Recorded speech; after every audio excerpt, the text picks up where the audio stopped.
There's not enough heads on Mount Rushmore.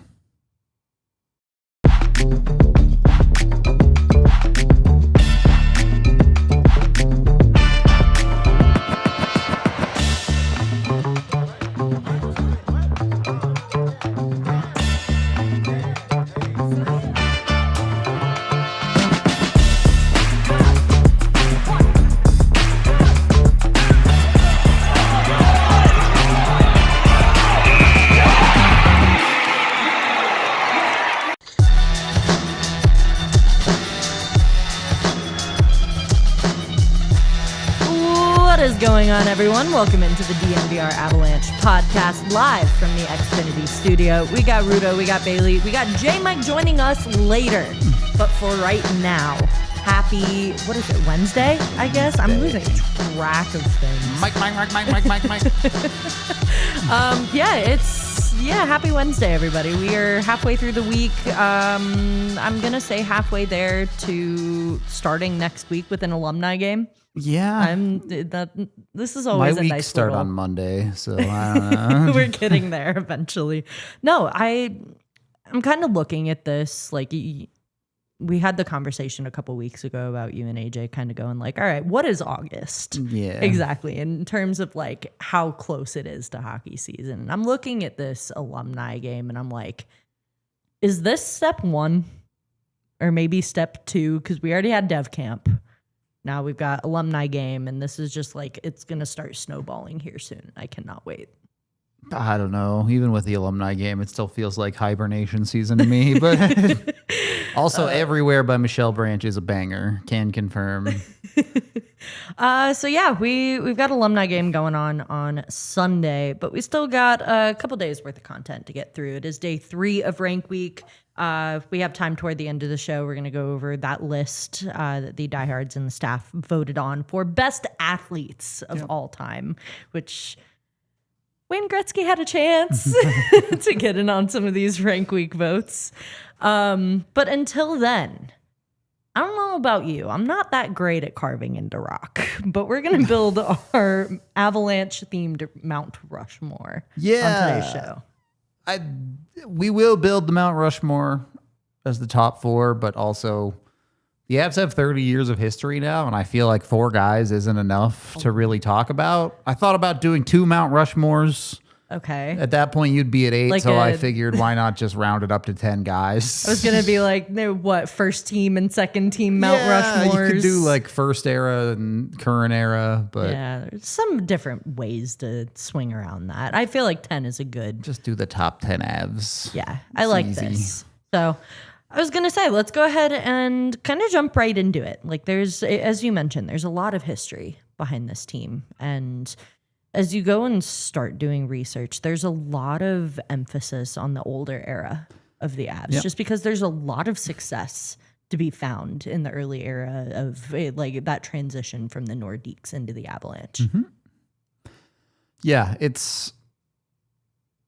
there are... I think 3 obvious guys that stand out from the original era, but then also you have multiple other guys from that era with their number retired. You have a combination of things that, taking Joe Sakic, for example, which, no one's going to be surprised that he's on the Mount Rushmore top 4. Of course. Sakic is an all-time Av, obviously, regardless of where we end up placing him on the list, but he's also like...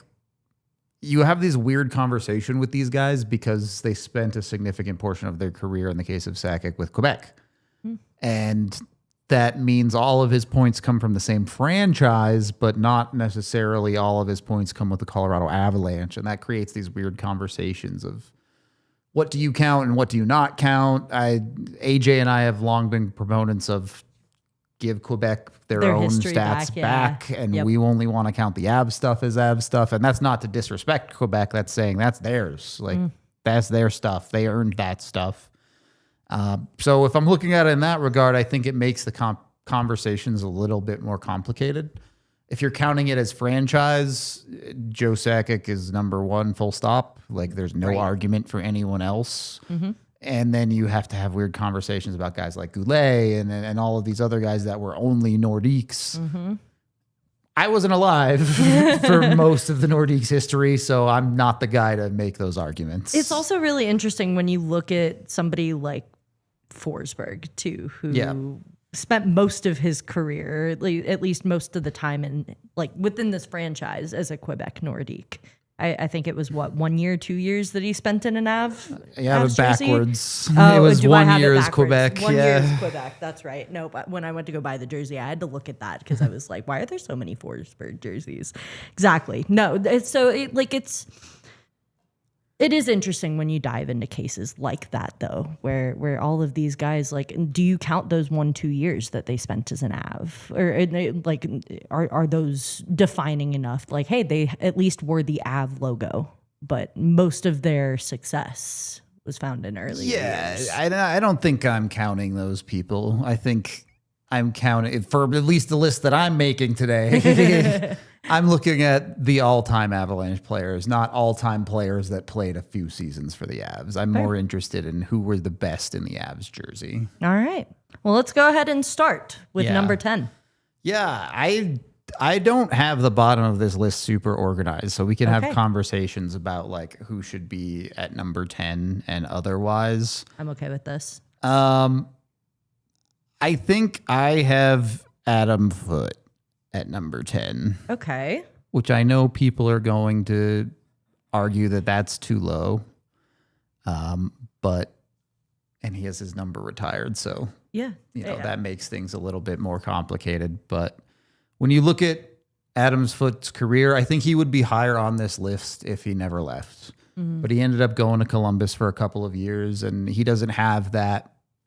He was an Av for his entire career the way a Milan Hajduk does. And I know Foote was in Quebec for like 2 years too or whatever, but he doesn't quite have that same mystique around him as like he was an Avalanche guy 100% all the way. Not that he wasn't great here and not that he isn't a legend of the Avalanche, but Adam Foote is kind of my measuring stick for current era guys of like, have you had more impact on the Colorado Avalanche than Adam Foote? That makes you one of the all-time great Avalanche players. Right. So, no. I mean, we also kind of get into an interesting conversation too of like, I know this is a list for players, right? Mm-hmm. But there's a lot of attachment to the success of the Avalanche where he's concerned as a coach as well. And maybe not success, but like as far as ties to the organization, like there's a lot throughout history that Foote kind of ties himself to. Yeah, I mean, we've talked about this before. The 1.0 era of the Avalanche has generated a ridiculous number of coach and front office players, or rather managers or coaches or whatever now throughout the league. Yeah, Foote being one of those head coaches now, but of course you also had Patrick Waugh, Joe Sakic in the front office, of course. There's a handful of other guys too. Alex Tanguay is an assistant coach out there. You look at technically Peter Forsberg was like in management for a Swedish elite league team. There's a couple others that I am not thinking of off the top of my head. Dan Heino's an assistant coach. Yeah. There's a couple more, but we don't have to talk about very specific. But I do think it goes to show, like, regardless of their career paths in the management side of hockey, when you're talking about all-time greats, they almost always step into those roles, right? That's the next step in their time. Very occasionally you also get like broadcasters, like what EJ has done, but a lot more often it's front office roles or assistant coaches roles or head coaches roles that you see these players take a next step into because of how well respected they were about their careers. Mm-hmm. And that's sometimes it works out great. Joe Sakic becoming a GM and president of hockey ops and winning everything. I was going to say, he knows what it takes to win, right? Yeah, well, so does Patrick Waugh, and he's not a good head coach. Like Wayne Gretzky, terrible head coach. Patty Waugh is also not Joe Sakic. Yeah, so. Right. Those opportunities are afforded to good players, maybe not necessarily because they're lined up to be great coaches or front office guys, but you throw them in and then they sink or swim. And as Chad is already alluding to, I don't disagree with the Tanguay comment, but part of what makes it so hard to quantify a Joe Sakic on this list is obviously not only is he an unbelievable hockey player for the Avalanche, their captain, et cetera, et cetera, et cetera, he also won a cup as a front office guy with the Avs. And it, like, you can have that conversation of should that count on this list or not. Technically, we're talking about players. Yeah, okay. So if you want to look at just the player, he doesn't count in that regard. I think that makes the conversation for number one on this list a lot more complicated if you're not counting the front office stuff. But we'll get there when we get there on that one. For the bottom portion of this list, I was going to ask before we lock in Foot at 10. He doesn't have to be at 10. He's I was just going in to the say, bottom somewhere. Who's in contention with him here at 9 and 8? Yeah, Tanguay was definitely in that conversation. I have Erik Johnson in this conversation as well. And then it gets hard. Like, I actually think he should be higher on this list, and people are going to hate it.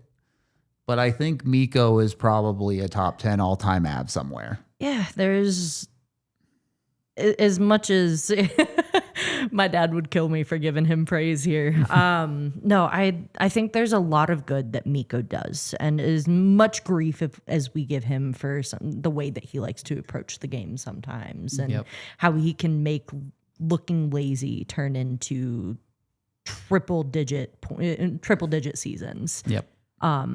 There's also something to be taken into account as far as how successful he was here, breaking a couple records while he was here and cementing himself as well as he did next to a guy like Nathan MacKinnon for his time here. He still has the Avalanche single season goal record.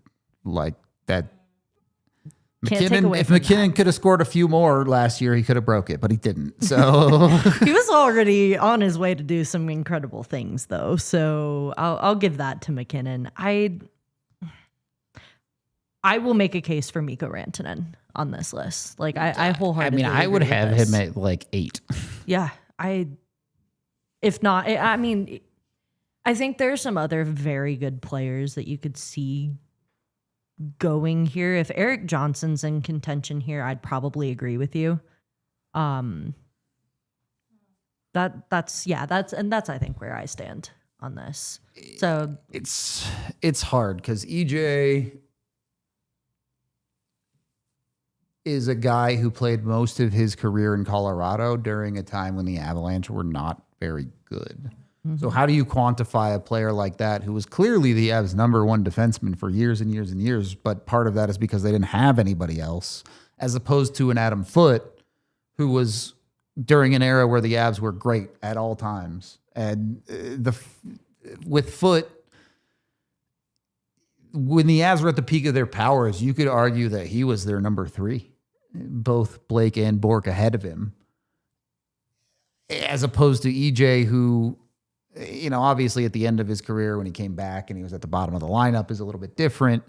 But for the majority of his career was the Avs number 1. And then they didn't win with him as their number 1. Obviously that was Kale. You can make an argument that Byram was ahead of him at least for that playoff run. So maybe it's EJ at 10 and Foote at 9. I'm okay with this. Okay. I'm absolutely good solidifying that and putting that. EJ, it's very interesting, again, just because you look at, all right, what defines something as being the best? Like, are you looking at where the team is at in the standings and, okay, this is the best you can get on the market, so this is the best our team can do? Or are you looking at somebody who could actually keep up with some of the other best in the league? Yeah. And it's just so hard. Like, every time we talk about Adam Foote, we have this conversation because he just played in a different era where what was asked of defensemen was different, and he was extremely good at a thing that in today's hockey he would take a penalty on every shift, but in that era of hockey, everybody takes a penalty on every shift. Like, so that's just hockey nowadays. It's just a different skill set, a different thing that defensemen did back then. It just an entirely different. Yeah, and in 96 Foote was the top pair, right? But again, I think I would pretty comfortably argue the 2001 team was significantly better than the 96 team, hence the peak of the Avs' powers.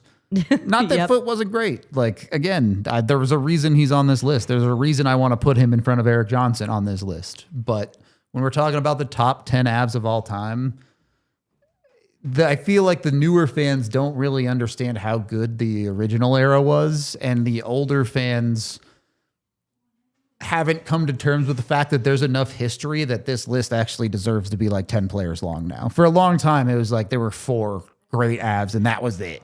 For people like me, that's the stuff of legend. Yeah. Right? Yep. Is you look back and hear about all of these legends like Joe Sakic and Adam Foote, Peter Forsberg, and they're monumental as far as, looking at the timeline of this organization, where it's come from and all the hoops that it had to jump through to get back to being a competitive team like that era was. There's a lot of players I remember talking to when they did their memorial games for the 96 team, for the 2001 team, who a lot of the players in the locker room were sitting there starry-eyed because they're like, whoa, I get to talk to, like, these guys are legends for what they were able to accomplish, not just with the Avalanche, but in their own right as, players and people who represented their countries and things of that sort. So there's a lot that I think people can look back on that era and maybe not fully fathom just what it was like or how differently the game was played, but there's still a lot to be taken away from just how good it was. Want to get into some more legendary talk, but we do have to hit our first ad break of the show. So let's go shout out some sponsors and we'll get back into the ranking. For some of our viewers, 5 years is like a quarter of their life, and you can get the Xfinity 5-year guarantee today. Lock in your price with Xfinity. Xfinity, imagine that. Imagine Wi-Fi that has everything in your home working together in perfect harmony. All of your devices connected, and it's a great connection too. You can even stream the game when your whole family is online with Xfinity. It also comes with Xfinity's best equipment included, so you get the good stuff. I use their gigabit service. I really like it because I'm a nerd who games all the time. I never really have to worry about the connection. It's always solid and I don't lag or anything like that.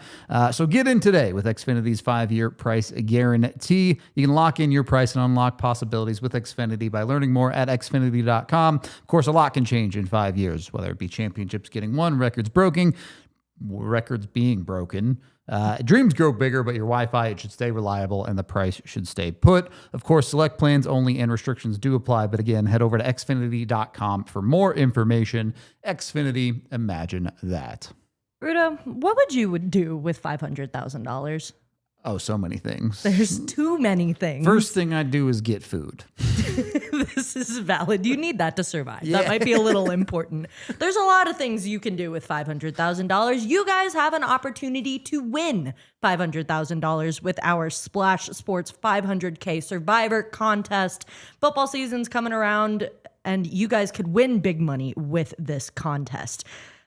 Maybe Rudo's getting food. I know I still have some student debt to pay off. Maybe I'm saving money for a house. There's so many things you can do with this.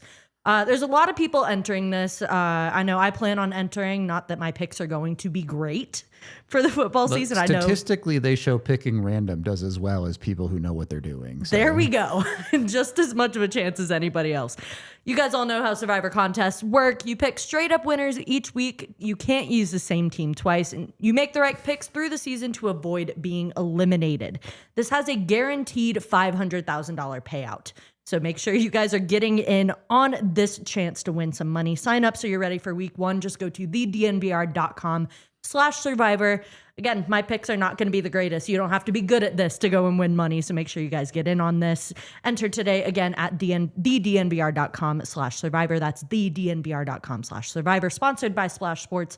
Paid partnership. Skill-based contest, not sports betting. Open to the U.S. residents 18+. Void where prohibited, and your entry fee, $25. Rules are at splashsports.com/ALLCITY. Second period of the DNVR Avalanche podcast. Let's jump right back into it. We've got Eric Johnson at 10, Adam Foote at 9. We sticking with Mikko Rantanen at 8. I did not remember we had him at 8 in previous years, but I think that's probably where he belongs. A hilarious bit, by the way. At least we're consistent about something, I guess. He's top 5 in multiple statistical categories for the Avalanche all time. He's top 10 in pretty much all of them. I don't see how I could have him at less than 8. I'm also one of the people who thinks that the Avs, when it's all said and done, might retire his number. Like, he is going to be in the Hall of Fame, very likely. He's that level of player, and he played, just over 600 games with the Avs, which is not like a ton, but it's a lot. It was very clearly a key piece of their Stanley Cup in this era. I think when you're talking about a guy when you can put blockbuster in front of a trade and send a guy away, like, that's a guy who mattered to an organization. And, depending on how the next 7-8 years go, the guy they traded him for might end up on this top 10 list at the end of it, or, maybe he ends up traded too. Who knows? But still a lot of time for that. I think I'm pretty comfortable keeping Mikko at 8. Yeah. That one I'm good with. And then, at least in my mind, the top 7 are all pretty clear. It's just about what order they go in. So before that, like, honorable mentions, we already mentioned Tanguay. He's probably just on the outside of this list. If you like some of the older era guys, I think you could make a case for Adam Deadmarsh to be towards the bottom of this list. I would. I'd have him just on the outside. Where does Paul Stastny fall in a list like this? I don't think he's making top 10, but you look at Uwe Krupp and somebody an honorable important goal, list. but I don't know that he really is a top 10 guy. Okay. I think I'd probably even have like a Tyson Barrie ahead of him. Okay. But again, none of these guys really make the top 10 list. The one guy that's close-ish, I think, to the top 10, depending on these next handful of years, that has a chance to sneak in, is Devon Toews. Okay. And make your case. I think the Avs have to win another cup with him over the next couple of years. He has to stay reasonably healthy and refine the level of form better than he had last season. But for high-end defensemen, the Avs have not had a ton over their history. Like, obviously, Adam Foote was a great defensive defenseman of his era. AJ's on this list more because of the locker room and leadership. AJ. Did I say AJ? EJ. I knew what you meant, but I was like, whoa. Yeah, sure. AJ cracking top 10. How nice. He's going to come back to some news. EJ's on the list for the intangibles as much as he is the actual play that he puts on the ice, right? Devon Toews, I think, is the best modern defensive defenseman the Avs have had, and in a similar way to what Adam Foote was to the first era. Toews had much higher offensive ceiling when he was at his best with the Avalanche, obviously. But who would be next? Yeah, after Devon Toews, like, I can't think of anybody that comes to mind immediately. I'm sure some people would argue Ozolinsh, but again, I think he falls into a similar category as Barrie of, like, really good at the one thing he did, but probably not making the top 10 type of situation. Other ones you could argue less so, just because I don't think they spent enough time in Colorado, but Chris Drury obviously being hugely clutch for the Avalanche, a guy like Claude Lemieux in the early years being a key piece. Definitely guys you could argue for. 8 to about 16 on the all-time Avs list. If you want to put them in a different order than I did, I really wouldn't have much argument with you about it. I think you could make a case for any single one of them. That's why they're honorable mentions. Yep. Like, they've obviously had some sort of impact to the teams that they've been a part of, right? That's what this entire list is about. That's why we're making the distinctions of they have to have worn an Av jersey. Like, it's not just about the Quebec Nordiques or what they did after they left the Avalanche or before they came to the Avalanche. Devon Toews, as an Av, has done great things. Yep. Same case again for guys like Deadmarsh, guys like Ozolinsh, and situations like that. Like, they were all fantastic Avs, but were they among the 10 best? Probably not. Yeah. And so it just depends on how you want to define your list of 10 all-time Avalanche players. I have them on the outside for the 3 you see here. I would agree. So, as we get into maybe nailing down an order for the top 7, where would this conversation start? Yeah, I am more comfortable with my own order for top 7. And it's going to make some people not like my take. Okay. Some people are not going to like the order that I do this in. All right. At number 7, I have Milan Hajduk. Okay. And Hajduk is an interesting one. Obviously, he has his jersey retired. He's going to be somewhere on this list. Every player with a retired number, I think, should be on this list except for Ray Bourque. We don't have to get into that conversation and why his number shouldn't be retired. But for Hajduk, the current era is starting to push Milan Hajduk down this list. 4 or 5 years ago, Hajduk is probably top 5, but now it's hard to justify that. He is the guy that is the all-time Av. He never played for the Nordiques. He played his entire career for the Avalanche. The only Av currently to have over 1,000 games in an Avs jersey. Nathan MacKinnon, assuming he has a healthy season, will catch and pass him in that regard.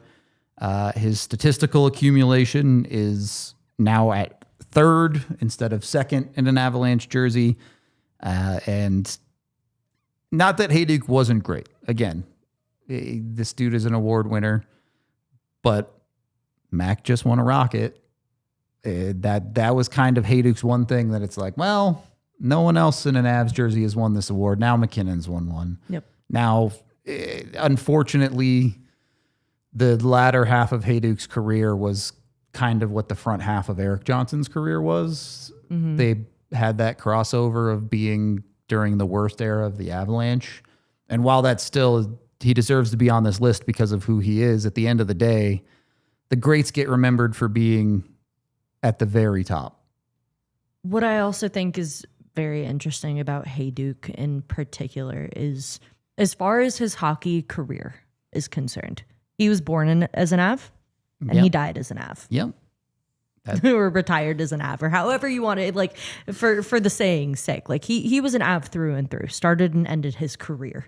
And to sit here and say that he has been successful through all of them, did not dip under 40 points until his last 2 seasons with the Avs, where he had 37 and 11 points, but 11 points through 29 games. So take that with a grain of salt.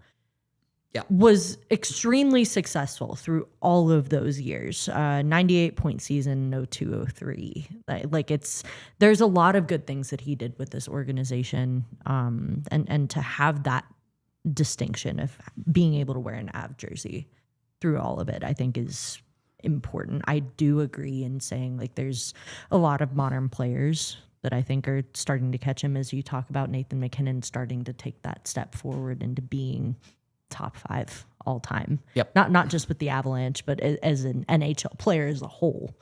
That starts to bump the list a little bit. There are 6 guys ahead of Hajduk, and 5 of the 6 of them either are or will be Hall of Famers.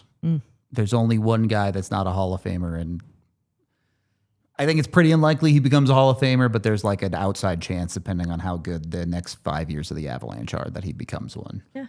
I mean, case could be made. I'm totally fine with putting Hajduk here at 7. Yeah, which it hurts kid me that he's this low, but hey, you still made the top 10. Okay, we can be happy a little bit. Look, if you missed a D in Hajduk, if he is outside of the top 10, that means the next 5 years of Avalanche hockey have gone incredibly well. I was going to say that's some of the best in franchise history, kind of well. Like I'm okay. Yeah. Like, are you really complaining about that at the end of the day? Like, obviously, Hajduk was a great player. He'll be remembered as a great Av. But if you're looking at some modern era players getting in on this list in the next 5 years, I'm not exactly complaining. He's kind of the bar, which is funny because I said the Avs might retire Mikko Rantanen's number, but Hajduk is kind of the bar for number retirement, I think, right? Are you better than, did you have more impact on the Avalanche than Milan Hajduk? If the answer is no, maybe they shouldn't retire your number. And again, talk about commitment. Yeah. Right? Yeah. As a player to a team. Number 6. Yeah, number 6, it gets really hard here. But I think number 6 has to be Gabe Landeskog. And you could make an argument that other than Joe Sakic, no one has had more impact on the Colorado Avalanche than Gabe Landeskog. We spent the last full season talking about how his existence on the roster just changes who the Avalanche are as an organization. From that side of things, this was a list of intangibles. He's number 1 or number 2, no doubt about it. But it's a lot more than that. And while Landy is a great player, and even after recovering from his injury, still looks, I think, better than many people expected, his on-ice results are just not to the level of all 5 guys in front of him. This is the debate that I want to get into as far as what makes it great. But we do have to hit our second ad break of the show, shout out a couple more sponsors, and then I'm very excited to talk about this coming up. Would you rather be a tree or a bird? A bird, I guess. I don't like staying in one place. Exactly. And that's why Ent Credit Union became Wings Credit Union. Exact same reason. Same people, same good stuff. You can get with them and you can still get your Broncos debit and checking account today. Get the awesome PS2 or the Bo Nix debit card. But maybe more importantly, you can get $200 when you sign up for the Broncos credit and checking account. And when you get that account, you save 10% on everything over at Empower Field. You have the opportunity to get exclusive merch. You can even win Broncos tickets. Over the last 2 seasons, they've given away over 3,400 Broncos tickets. So a lot of tickets. That's like a legitimate chance to win, not just like, oh, we gave away 2 tickets. No, like there's a lot. Jeez. It's also just a great checking account to bank like a Bronco. So if you want to bank like a Bronco, visit wingsco.com/DNVR to open an account. Insured by NCUA, membership required. Account requires associated Wings Broncos debit card. Of course, get all the cool stuff. Get the $200 might be the coolest thing for opening that account with Wings Credit Union today. If I had to choose specifically which bird to be, hawks sound pretty Hawk cool. Hawk is a cool bird. Hawk is a very cool bird, which makes our sponsor pretty cool in Red Hawk Roofing. If you guys are looking to get your roof repaired, make sure you are getting with the best, and not just the best that are on our team here at DNVR. Go with the pros at Red Hawk Roofing and get your roof checked once a year. It's preventative medicine for your home you pour your life into. Make sure you are covered with our guys at Red Hawk. They're your go-to for everything from minor repairs to full roof replacement on your home or business. They have long-lasting relationships that matter with their customers, and they use quality materials with decades of experience to make sure you guys are getting the best service possible. I know sometimes when you make calls out, you get maybe those long wait times. They are sure to give you guys a quick response time so your problems are getting handled efficiently and quickly. Make sure you guys are getting with the best estimators and contractors in Colorado. And as mentioned, they are huge fans of us at DNVR. So we love to make sure we can give that love in return. You get free no obligation roof and property inspections and free in-depth photo reports for all of those inspections. Can't always see how bad the damage to your roof is from the ground. So make sure you guys are getting the bird's eye view with Red Hawk.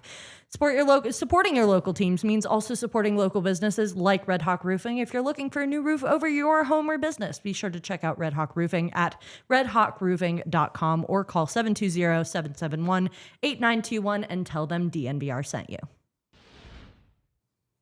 Third and final period here at the DNVR Avalanche Podcast. Gabe Landeskog at 6. As I mentioned before the break, you start to get into a conversation of what defines a great. Yeah. Right? Are you looking at stats and how much they contributed on the ice and how much they're amounting to other guys in history as well? Very fitting that we get J Mike in here for this conversation as we start to talk about modern day Av. J Mike, what's going on, buddy? But yeah, so when you define a great, does it have to do with those stats? How much do those stats play into it versus you see the impact that he has? One of the biggest things you talk about as far as Gabe Landeskog is concerned is the impact that he has in the locker room. Yeah, those intangibles are there for Landy. If you want to make an argument that he should be higher on the list, I think you can because of those things, because of the captaincy. But there's 2 reasons that I have to keep Landy at 6 for me. One, the Avs have already had one of the greatest captains in history as their captain in Joe Sakic, which hurts Landy specifically as a great captain. But if Sakic didn't exist, like I think Landy would be a lot easier to move higher up this list. I could never see this happening, but I have this like vivid image of my head of Joe Sakic looking at Landy, just being like, haha, for that reason alone. He probably does it every day. Yeah. And then two, Landy's great. Not trying to take anything away from him. The career he is having is an all-time Av, not an all-time hockey player. He's very unlikely to make the Hall of Fame, barring getting in off of team success over the next handful of years with him as the captain. So that's why I can't put him in the top five. If the guys that are already retired are in the top five are already in the Hall of Fame, and the guys that are not retired, if they retired tomorrow, would likely both get into the Hall of Fame, even as it stands now. So it's just, I just cannot put Landy in front of those guys. But that second part of your argument is really what kind of sells it for me. If you're sitting here trying to get somebody and like sell somebody on a point, like that's it, right? Is like, you know, the two players that are getting into the top five. We don't have to name them. We will here eventually, but you don't have to name them for us, you guys to know who we're talking about. Gabe Landeskog will always be an all-time Av. Always be a great. But it comes down to that, how much success can he find in the next few years at the helm? Before. You know, if he hadn't missed the 3 years, he'd be pushing 1,000 games right now. Maybe we're having a little bit of a different conversation, but the injury made it hard to put him any higher than this. But I don't know. J-Mike, do you hate this list, or are you cool with the five I put on here so far? I was just going through my head trying to think of who would have maybe been borderline that you could have left out, because I think certainly the 10 through 6 that you have here are all very good cases as, you know, all-time great Avs. Maybe somebody like Rob Blake over EJ if he didn't have the longevity. If we're just talking pure talent, I think you could make a case for it. And obviously one of the more significant trade acquisitions the franchise has made. But even then, it's funny when you talk about this stuff, like who's the best player that the Avs have acquired via trade. Like it's probably even Waugh. So like, you know, Blake isn't going to beat that case. It's a really deep team. And that's like, no matter what order you do, you're going to have a couple of really, really elite players who are like not even in your top five, because this franchise has just been so blessed to be so talent rich basically since its inception. Yep. Yeah. Blake is probably the second or third best defenseman to ever play for the Avs, depending on how you want to feel about an aging Ray Bourque. But just wasn't here long enough for me to put him on this list. Like 300 some games is nice. He was great. I don't know that that's enough to qualify as an all-time Av. Yeah. Again, there's also the conversation of Ray Bourque specifically, and it's not a conversation for me. He's not he's an Av in the sense that he played for the Avs, but it's like he wore it for 2 seasons. Okay. Yeah.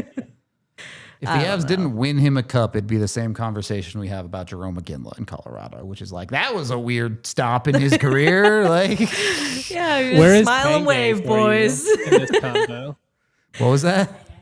Where is Tanguay for you guys in this conversation? Would he have been fringe top 10? Yeah, honorable mention. He's close, and like, it's hard because a lot of these players, you know, Tanguay didn't choose to get traded.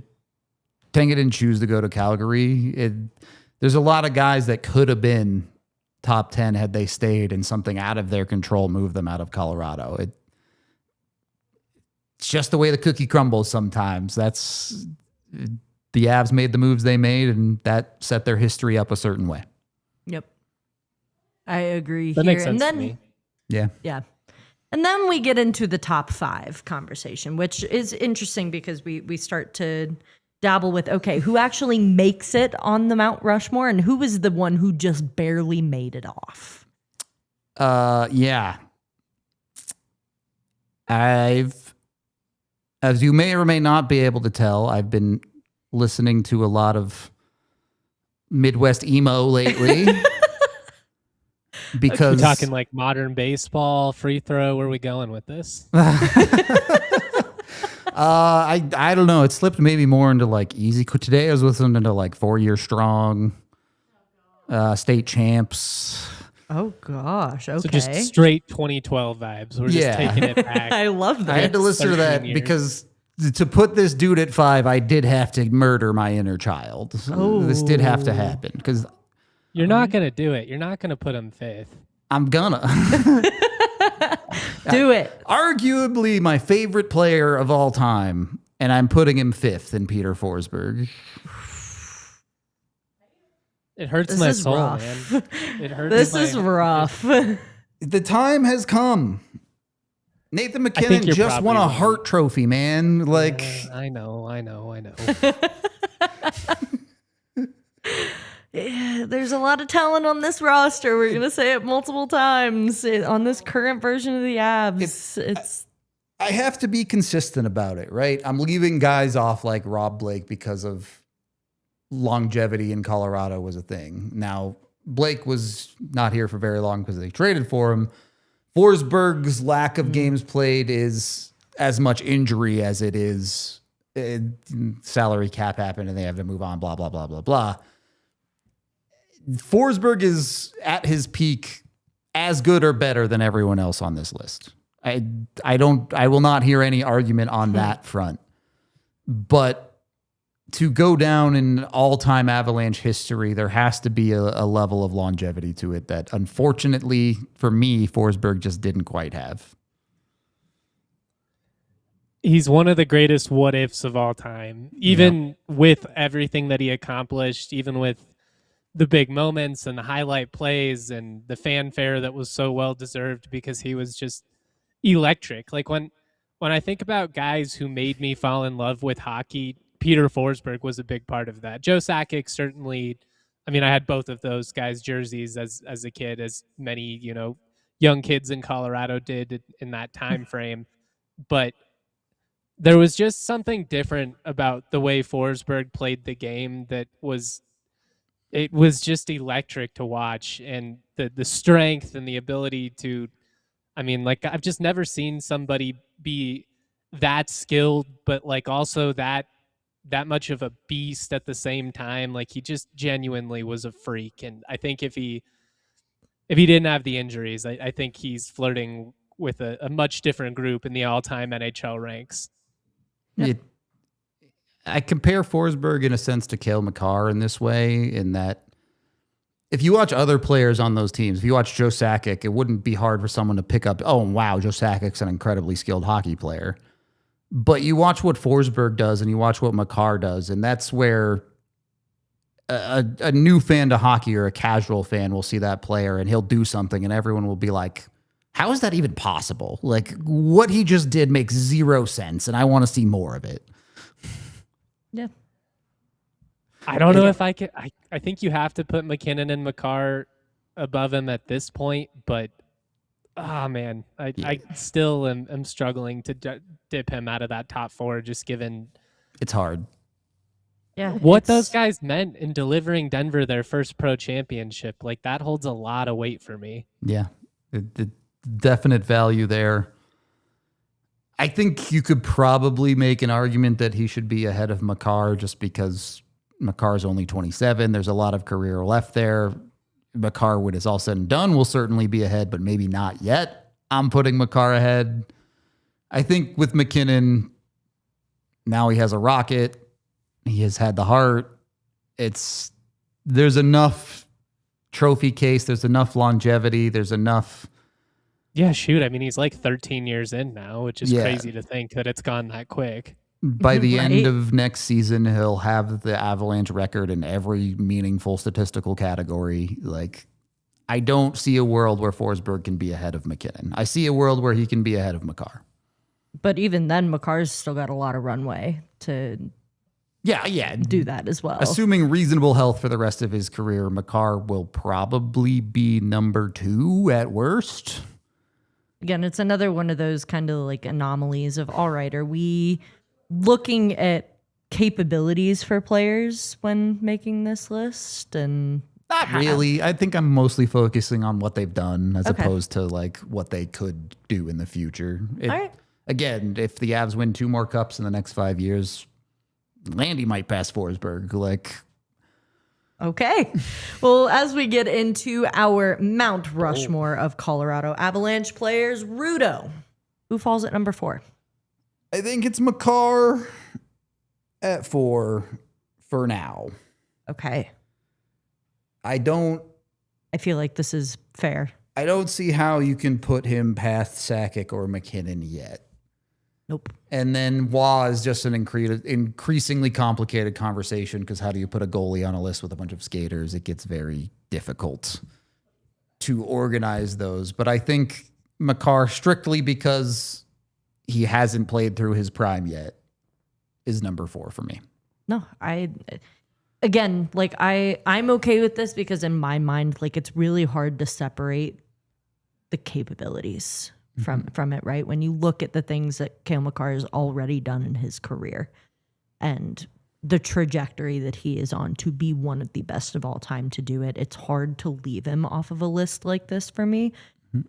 But also taking into account, he solidified himself as that guy already in the few years that he's been on the team, as being one of the best to ever touch the ice as a defenseman. Like, it's really hard to toss him out of this conversation for me for that alone, and what he's been able to accomplish so far. Again, when it's all said and done, I think he'll be number 2. Maybe there's a world where he becomes number 1. It's really hard to look at Joe Sakic and some of the other great forwards and do that, but there's a world. And with this list, if you won a Conn Smythe, you're on the Mount Rushmore. Full stop. You are the most important player. Hard to argue. That's helping the Avs win a cup. You're on the Mount Rushmore. Yeah. End of story. I cannot accept any other way. No. We had the conversation. I think I would put Forsberg 4 and Cale 5. The more I sit here and think it through. But I think that's also just nostalgia in me that I'm refusing to let go of, and what that first era meant. Because I've said it, I think Cale Makar is the best player in the world. So it's hard for me to say that and then be like, but he's also not a top 4 Av of all time yet. But again, I just go back to how deep this team is. But somebody has got to be the sappy old man that argues for the Avs 1.0. So I'm going to be that guy right now. J. Mike pandering confirmed. I think you can make a strong argument for Absolutely. it. Not the one thing. I think there's a lot of reasons, but one of which being Makar has 2 Norrises as well. When you look at the trophy case, Makar is pretty unimpeachable. As I've talked about before, for his era, the statistics back him up. No defenseman scores goals at the rate that Cale Makar does since he entered the NHL. And again, where do you draw the line of what do you give credit for him for what's coming in the future? We don't know how successful the Avs will be. It is all but a foregone conclusion that when Gabe Landeskog retires, Cale Makar is going to be the next captain of the Avalanche. I think you also start getting into how significant, as we were starting to make these arguments for Gabe Landeskog being higher if he goes and leads the team to a couple more cups in the next 5 years. How much is that playing into Cale Makar versus individual efforts too, and how much does that give him a bump? And that's where the Forsberg conversation gets hard, because Forsberg won 2 Stanley Cups with the Avs. He won one of them sitting in the press box. I was going to say, did he play in 01? Yeah, he got injured in the Kings series, so that's what I thought. Yeah, he didn't play in the actual Cup final and the conference final. So, not that he wasn't really friggin' good for the part of the playoffs that he did play in, but these conversations are fun because they're hard.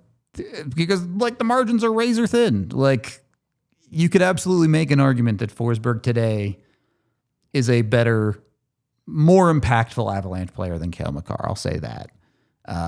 In 5 years, I don't think this conversation is going to be particularly close. But I mean, would we not have said the same thing about Forsberg in like 97, 98, Yeah, before absolutely. some of the injuries? Like that's where there's just no way to know. Like if Kale never plays another game again, I think he's still certifiably a top 5 Av just because his ceiling is so incredibly high and has been since the day he came into the league. But I don't know. I just think that first Avs team and delivering a title and basically being able to do what the Broncos hadn't been able to, for 30 years was a really significant thing. And even the funny thing with Joe is like, I mean, he's still associated with these teams, right? So like if Gabe and Nate and Kale go on to win a couple of more Stanley Cups, you're only also strengthening Joe's legacy as the guy who helped, like build all this and put it together. Yep. And that's where the Elway Sakic stuff gets really fun, where it's like, well, they both delivered titles. They both built championship teams. It's as I mentioned earlier, he was a great when he played. He knows how to foster greats now. That's what Joe knows how to do. As we get into the top 3, we know who it's going to be. As far as the order is concerned, though. Yeah, I mean, I think if we go 1, 2, 3 instead of 3, 2, 1, I think 1 is the easiest one. I think 1 is Sakic. Hands down. I don't really think you can make an argument against Sakic being number 1. Obviously, the captain won both the cups, is a top 15 player of all time, top 20 player. Yeah, like being as accepting as possible of how many players you want to put in front of him. That part's easy. I don't think it's hard to put Sakic at 1. I could honestly go either way with McKinnon and Waugh. The way that I am personally leaning, and this is coming from somebody who markets herself as somebody who loves goaltenders, right? Like this is how I grew to love the game. I love watching goalies. I love watching the nuances. Patty Waugh's at 3rd for me. I'm okay with it. Yeah, and again, this is just because I look at this a little bit differently, and I'm looking at where McKinnon stands currently among stat leaders and the ceiling.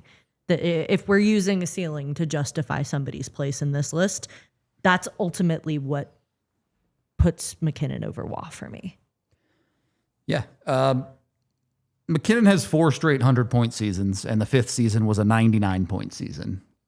No one, not even Joe Sakic, comes even close to that level of consistency and production in an Avs uniform. It's like McKinnon's outrageously ahead in that category. Now, Patrick Waugh is arguably the greatest goalie of all time, but a decent portion of that comes from his time in Montreal. Yep. The only real thing that holds me back is that Waugh has the 2nd cup with Colorado. Like that would be the reason I would put him ahead of McKinnon.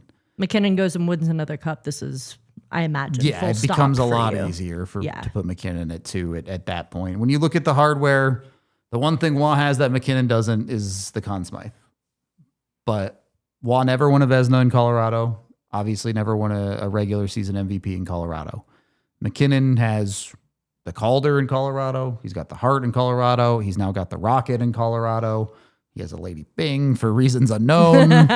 As far as trophy case is concerned, it's McKinnon. As far as statistics, it gets really hard because, again, for skaters, McKinnon is going to have every stat record for the Avalanche by the end of this season. Guess who has all of the goalie stat records for the Avs? It's Waugh. It's like, I really could go either way on this one. I don't know. J. Mike, are you going to argue for the old guy again? I was going to say you're kind of the tiebreaker here. McKinnon's hardware these past couple of years makes it a really interesting case. How much does aura factor into all of this? Because not only was Waugh the best goalie of all time, like if we're just talking vibes, like guys that would get you into the sport, watching Patrick Waugh skate up the ice to get in a brawl with the Red Wings multiple times in his career has got to give him a couple of points as well, I think. If we're just doing like general coolness, like that's a bad motherfucker. You don't want to mess with Patty Waugh. This conversation is coming back up for the villains conversation tomorrow. I hope you both know this. give McKinnon some time, all right? He's already got the throwing a helmet at a guy clip. It's true. He's got it in him. I know he does. I do think McKinnon's got to be 2 now. I think he's probably earned it, just given the production. But the 2 cups, I do think, is a fair trump. And I mean, how close to that?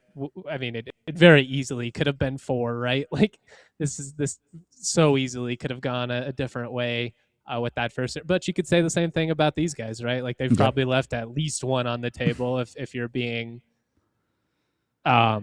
between 2021 and 2026, one of those, you feel like. That's what I mean. Like, and I think you could really make a case that like 2 of those, they probably should at least made it, even if they didn't win, but you probably should have made it.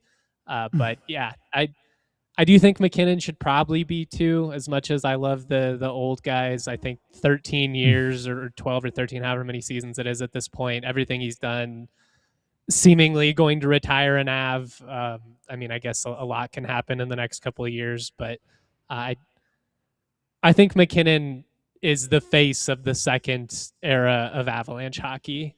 And I think that conversation's a little trickier with the first one because it was kind of the 3-headed, Sakic, faux pas, Patty Watt, triangle that made all that possible. So I'm going to give it to the Mac Dog because of how he came in and brought energy back to this franchise. Like, it's been a lot of fun, even in the struggles that we've had, the shortcomings in the playoffs and stuff, all the heartbreak. I remind people how dark it got, around 2010, 2011, post Sakic and all that. It was not a fun time. And he came in and he brought excitement back to this team. It's far enough away, and not to dog on the greatest goalie of all time, but when you get that far away and you just remember Patty Waugh as this great Hall of Famer and all of that, your history, your mind just glazes over the Statue of Liberty and all of the the games that maybe didn't go so well for Patty Waugh over the years. He was very Brett Favre. Like, it was really fun, but it was chaotic, man. I want to pose a question that's kind of derived from a comment here in chat about Cale Makar. If he becomes the de facto number 1 defenseman of all time by the end of his career, does he pass Joe Sakic on this list? Is he an Av for life? Yeah. Then probably.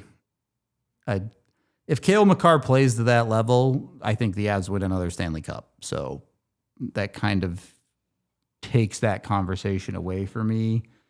You're always going to have the conversation of Joe Sakic as the eternal captain of the Colorado Avalanche. And while we're not really including it in this list, why make rules if you're not going to break them? Joe Sakic will always get the front office buff, the same way Patrick Waugh always gets the coaching debuff. Like, it's just hard to not think about those things, right? Their legacy goes beyond just what they were as a player with the Avalanche in ways that not a lot of other guys do. Like, I don't think anyone can ever surpass Joe Sakic as the greatest Colorado Avalanche of all time. I just don't. I think the fact that he came in with the group year 1, they deliver a title that the city had been starving for decades. The fact that he never left and then has continued to, build multiple other contenders and one Stanley Cup champion.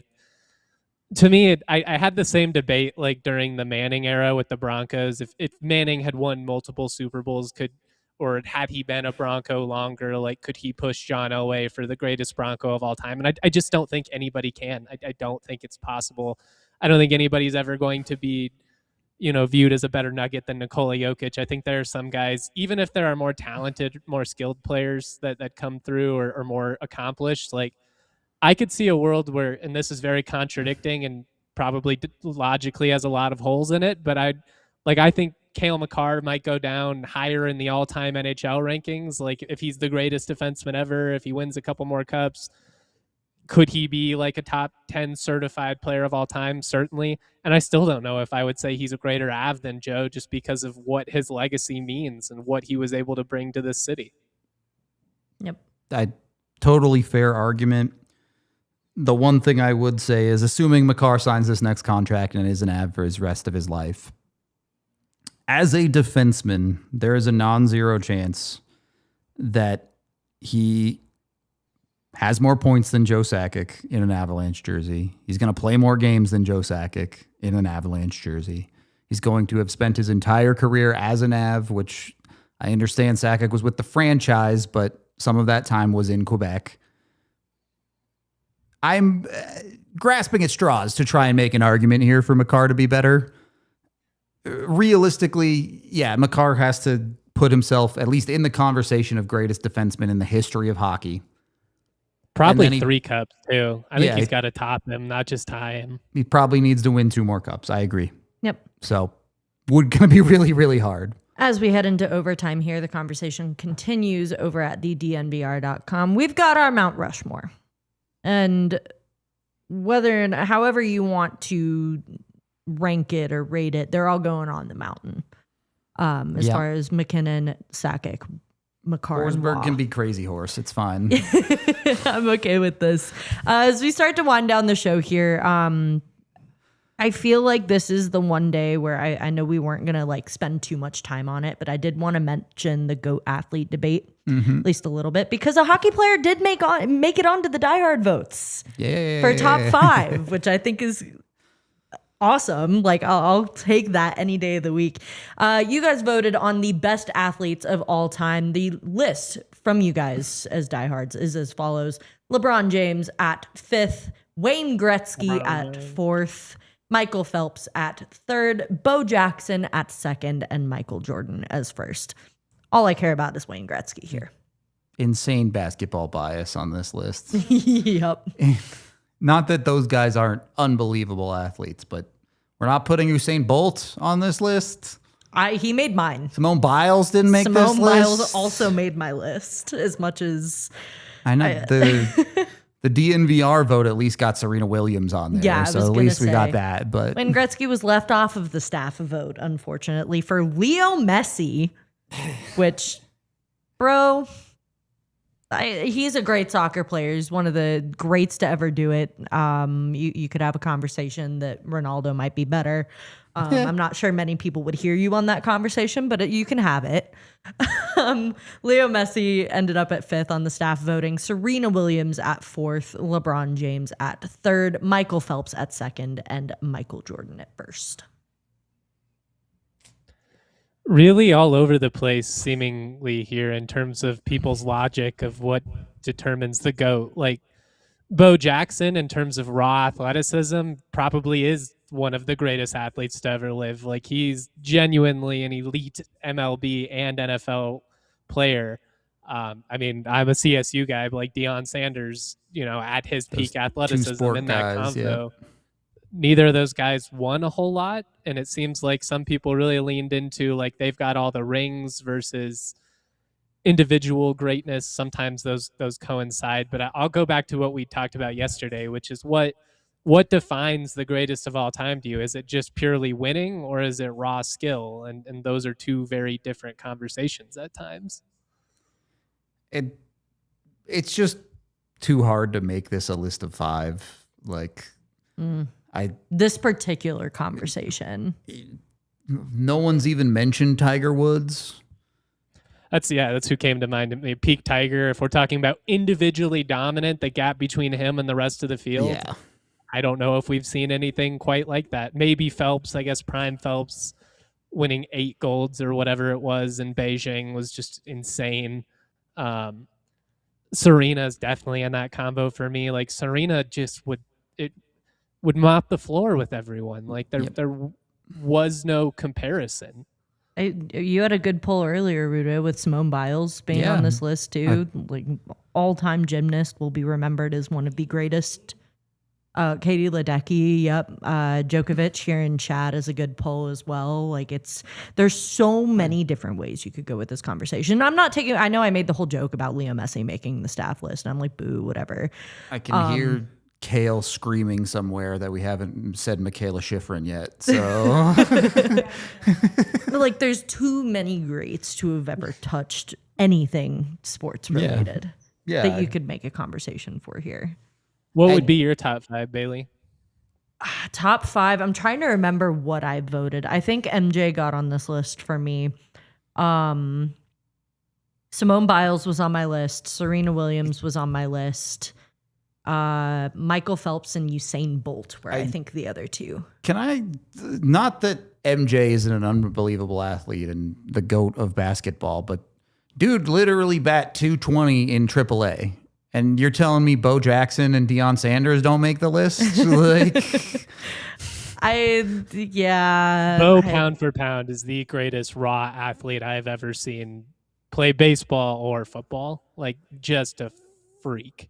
I also didn't grow up with Major League Baseball out east, so I'm a little, I think, biased. Not a Braves fan? No. A lot of North Carolinians were. I was not. I wasn't as exposed to baseball growing up, so I don't know the legend that was Bo Jackson as well as other people are probably. He's a fun YouTube. I would say just type in crazy Bo Jackson plays. It's a good way to spend 15 minutes. I can hear my roommates screaming at me for this, by the way, because he's a huge baseball fan. Tony Hawk's a good shout. Tony Hawk's a fantastic. We joked about that as I was making my list. I was like, I used to play this game all the time growing up. So that's how the top 5 athletes shook out for Wednesday, which wraps up the general All-City ranking for the week. The next 2 days are going to be market specific. So tomorrow, we're getting into some lore. We're going to talk about the greatest hockey villains of all time as far as the Colorado Avalanche are concerned. And we'll go over the top 5 Denver and Colorado villains at some point in the show. Yeah. Come ready to yell tomorrow. It's going to be very interesting. I will be in attendance. It's going to be interesting. We're going to get into some fun conversations and some lore drops on people who may not be as familiar with some of the rivalries that have existed between Colorado and some other players and teams in the league. Until tomorrow, though, this has been the DNVR Avalanche Podcast. We will see you all later. All city like the mayor.